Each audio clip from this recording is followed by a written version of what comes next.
What's up guys, Randall here, Wired In, bringing you another video. So this is the first time I'm going to be reviewing something camera related, but I want to take a look at the SmallHD 702 Lite. Now SmallHD is a little company that makes field monitors for cameras, basically a bigger monitor where you can see what you're recording. And they have great priced and great quality, especially since the company is ever growing but isn't as huge as some of the other well-known brands. And with the added features that are in a monitor like this could really help you get the take right. While there are some other monitors similarly priced and even a bit more popular, such as the Adamus or the Adamus Shogun, and the reason I do mention the Shogun instead of the Ninja Assassin is because the Shogun has SDI and the 702 Lite does have HDMI and SDI input.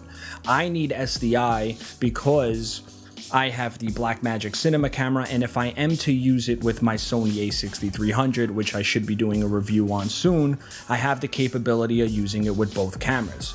The Shogun does have 4K recording, which would have been nice for the a6300, bringing the color space up to 422 8-bit.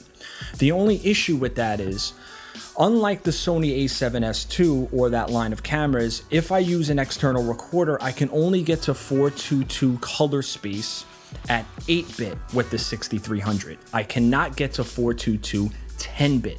I think that the price of 4K recorders is going to come down in the future, so that is when I may pick up something else. 422 color space on 10-bit is much better, and you're really going to see the difference between 8-bit, but after the compression going onto YouTube, you're really not going to see a difference at all. So anyway, let's get into the SmallHD 702 Lite. It does unfortunately come in pretty steep priced with the 702 because it has an SDI input and SDI converter, which means you can go HDMI in and SDI out, or vice versa. Comes in at around $900. The internal has a steel frame that keeps it extremely durable, and the outside is surrounded by a rubberized ABS plastic, which feels almost like a silicone. It's really nice to the touch, and the quality is obviously superb. The screen resolution comes in at 1280 by 800, but 1280 by 720 is active. On a 7-inch screen, you're not going to notice the difference between 1080 and 720 in my opinion. And plus the picture and color rendition is excellent, so it's really not an issue. On the outside, you have just two buttons, or well, a joystick and a back button.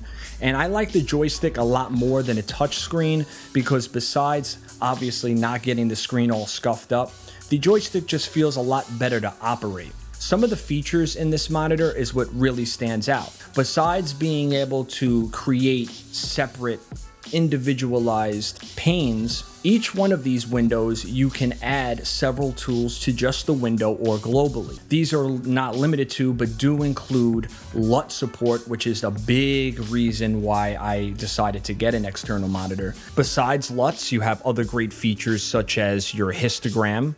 And every one of these tools you can go in and make changes. For the histogram, you have your on and off, you have your style. I just use Luma. I don't like to see my RGB on my histogram.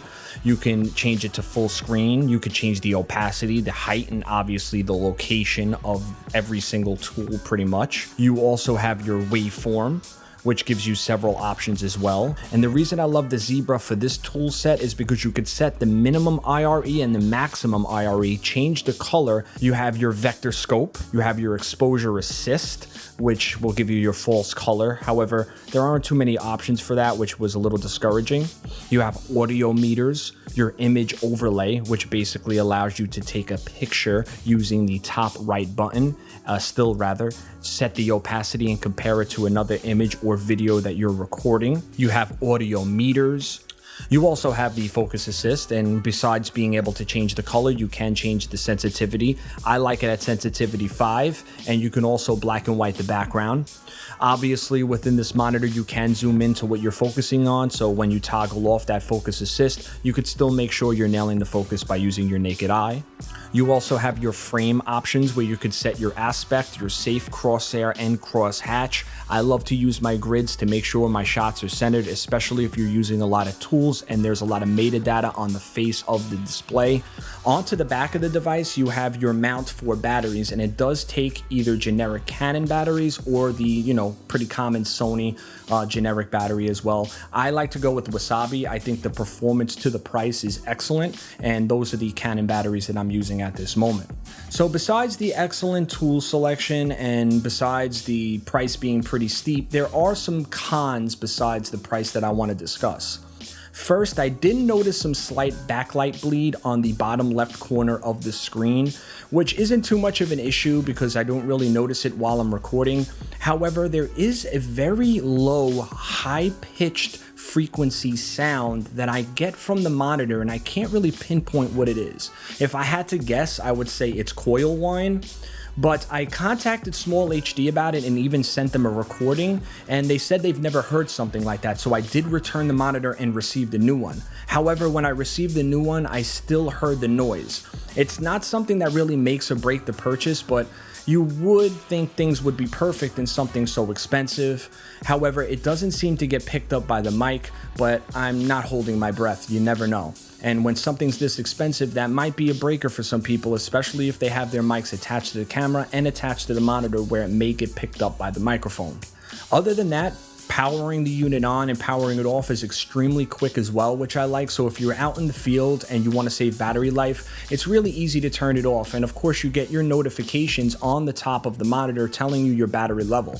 What I also like is it feeds from each battery individually. You can set it to feed from the batteries at the same time, but I like using one or the other. This way, if one runs out, I could throw it on the charger, put the next one on, and not have to worry about the other one dying until I actually replace it from it being fully charged. I've had no problems with the screen resolution not being 1080, and I feel that the color space is beautiful and it does give me an accurate image. Obviously, it's not going to be as perfect as when you put it in post and you put your final grades to it, but it's pretty much as close as you're going to get unless you want to grab an OLED. So that's about it, guys, for my brief review on the SmallHD 702 Lite. If I missed anything, please let me know. I'll feel free to ask any questions in the comment section below. I'll be happy to answer them. But that's about it, guys. If you like this video, hit that thumbs up because it really helps me out. And as always, I'll catch you guys in the next one. Peace.